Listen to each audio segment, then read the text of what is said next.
चैतन्यं शाश्वतं शान्तं व्योमातीतं निरञ्जनं नादबिन्दु कलातीतं तस्मै श्रीगुरुवे नमः। ओम शांति शांति शांति। एक बार हनुमान जी ने भगवान राम से पूछा कि हे प्रभु, आप अपना निर्गुण निराकार स्वरूप यानी कि अपना वास्तविक मैं मुझको बता दीजिए, जिससे कि मैं अपना भी वास्तविक मैं समझ जाऊं। क्योंकि जो आपका वास्तविक स्वरूप है वही मेरा भी वास्तविक स्वरूप है, वही ब्रह्मा का भी वास्तविक स्वरूप है, वही एक मनुष्य का भी वास्तविक स्वरूप है, और वही एक छोटे कीड़े का भी आत्म स्वरूप है। तो भगवान राम ने कहा कि हनुमान, वेदांते सुप्रतिष्ठो अहम। वेदांते माने वेदांत में, सुप्रतिष्ठो अहम, मैं अच्छी प्रकार से प्रतिष्ठित हूं। तो वेदांतम सम उपाश्रया, वेदांत का ही सहारा लो, बाकी किसी चीज से काम बनने वाला नहीं है। तो भगवान राम ने हनुमान जी से कहा कि हनुमान, तुम मांडूक्य उपनिषद का सेवन करो। मांडूक्य उपनिषद के सेवन करने से तुमको वो आत्म स्वरूप, मेरा स्वरूप पहचान में आ जाएगा।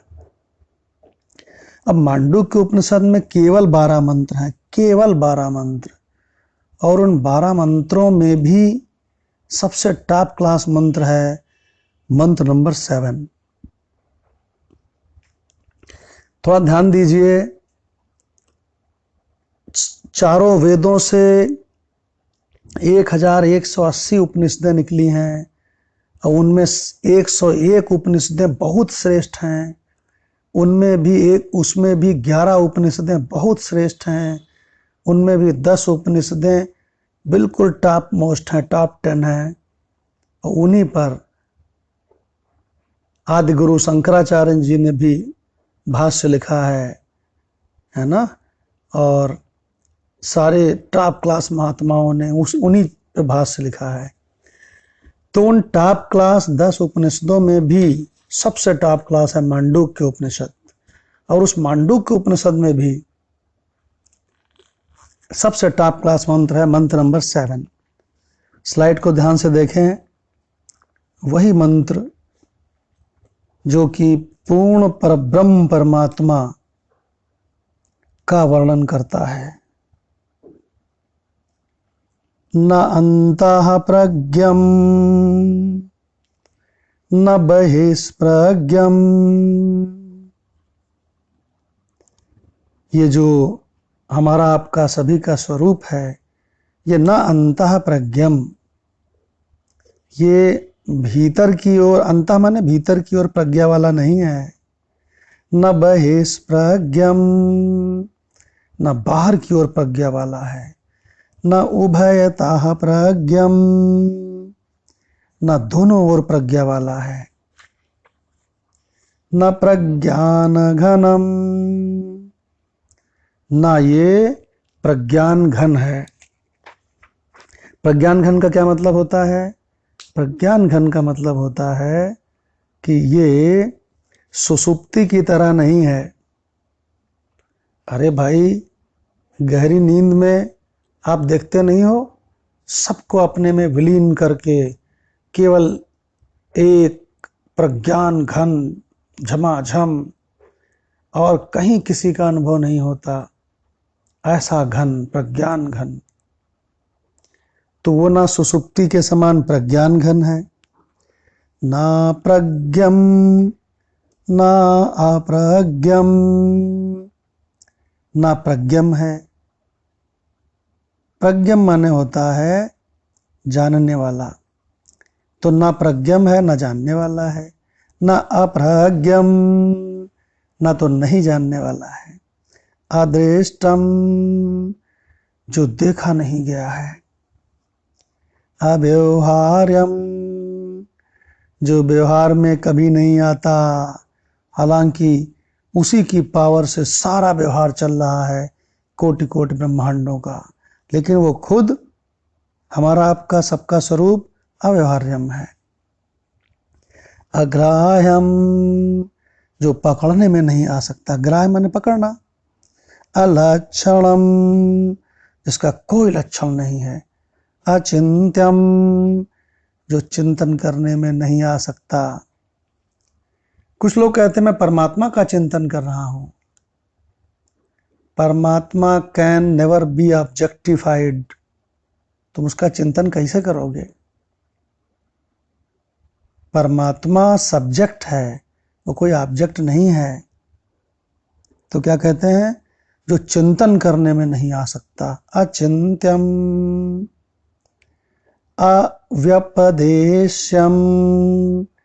अव्यपदेश्यम मतलब जैसे सब चीज उपदेश करके बता दी जाती है, तो कहते हैं अव्यपदेश्य।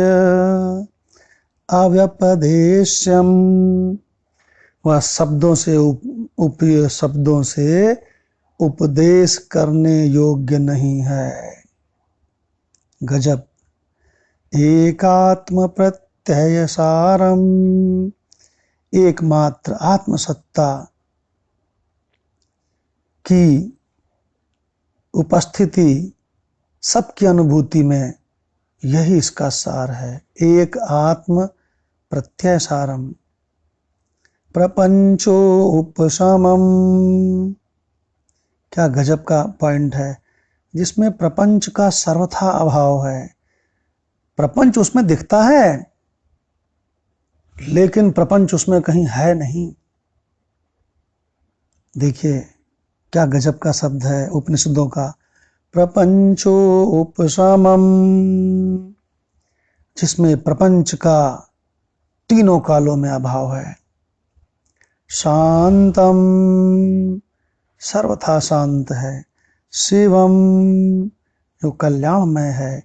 अद्वैतम जो अद्वितीय तत्व है, दूसरे किसी का नामो निशान नहीं है। चतुर्थम पर ब्रह्म परमात्मा का चौथा पाद है। चौथा क्यों? न आकार है, न उकार है, न मकार है, न जागृत संसार, न स्वप्न संसार, न सुसुप्ति संसार। तो बोले फिर कौन है? तो कहते हैं इन तीनों को जो जानता है, तीनों को देखता है।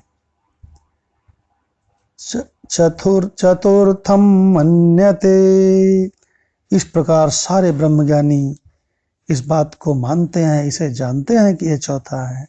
स आत्मा वही परमात्मा है। आत्मा माने परमात्मा, वही आत्मा है, वही परमात्मा है। सविज्ञेयः वही जानने के योग्य है। क्या कहता है ये श्रुति मंत्र? कि हमारा आपका सभी का स्वरूप होने से वह आत्मा न अंतः प्रज्ञ है, न भीतर की ओर प्रज्ञा वाला, न बहिष्प्रज्ञ, न उभयतः प्रज्ञ, न सुसुप्ति के समान कोई प्रज्ञान घन ही है, और न एक साथ सभी वस्तुओं के प्रकाशक के रूप से प्रज्ञ है,